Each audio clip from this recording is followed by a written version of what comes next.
अस्सलाम वालेकुम साईं जेको अस्ते ते भंगवार बिरादरी है यके मर्दों में ने हम जेको अस्ते हमारा मुसलसल असा के जेको है ते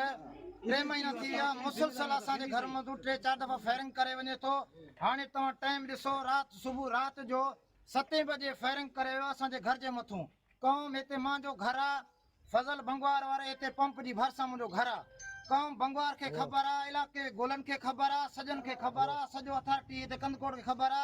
पुलिस ताई एसएचओ ताई एसपी ताई आईजी ताई खबर आ मांजो हर दरखास्त पे मां कोर्डन ताई वेला सजो मुजो दरखास्त पे आ मां जो कोई जो को है तो उनी के वठण जे लाइ तैयार ना है चोरन के हाने 7 बजे जो टाइम जो भते खोरी जो फायरिंग जो सिलसिलो आहे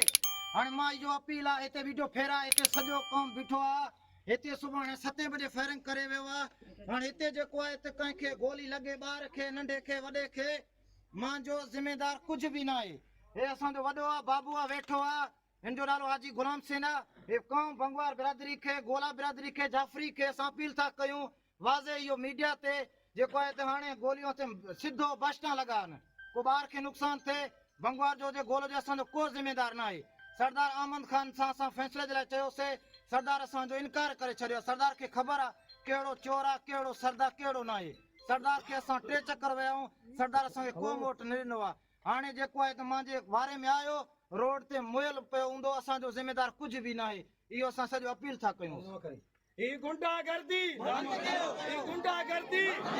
ये दहशतगर्दी